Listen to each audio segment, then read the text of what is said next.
for the truth. Anyway, so after this incident, I became very upset. Why? Because one of the brothers, he said to me, you disgraced Islam. I said to him, brother, do you think I wake up in the morning and I say to myself, how am I going to disgrace my deen? Anyway, wallahi, there's a reason why I've mentioned this whole story. So I was mentioning how upset I am to someone who's also involved in da'wah. This brother's 24 years old. He said words that are way beyond his years. I said, Muhammad, what's wrong with you? You seem upset. I said, man, I can't believe this is how people interpret it. He said, let me tell you something I learned the hard way.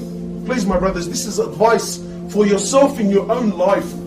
This is advice for the topic of truth. I said, what's that? You ready? He said, people will love you so long as you don't ask them to change or you don't highlight their mistakes. People will love you.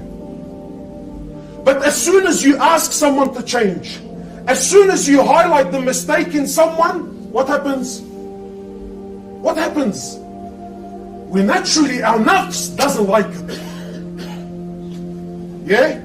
Well, brother, how come you don't do it? Automatically, we get onto the defense.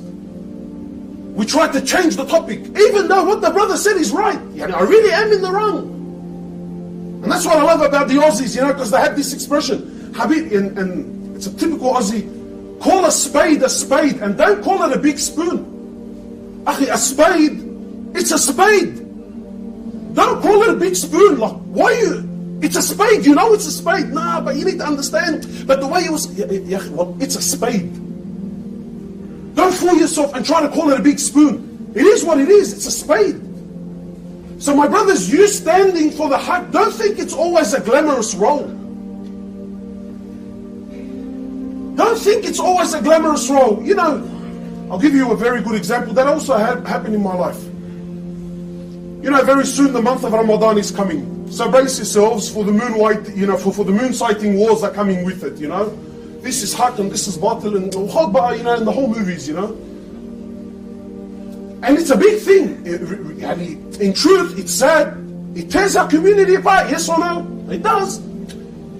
So one time, wallahi, my brothers, and this, I want to highlight this for what reason? Not because this person I'm talking about is a bad individual. I know him, he's a God-fearing man, and wallahi, he's one of the best of people. But what I want to highlight to you today, and this is why I'm exposing my own weakness, that standing for the haq is not as easy as what you really think it is. So anyway, in the midst of all the wars, I came to one of my shaykh, I said to him, Shaykh, what's going on?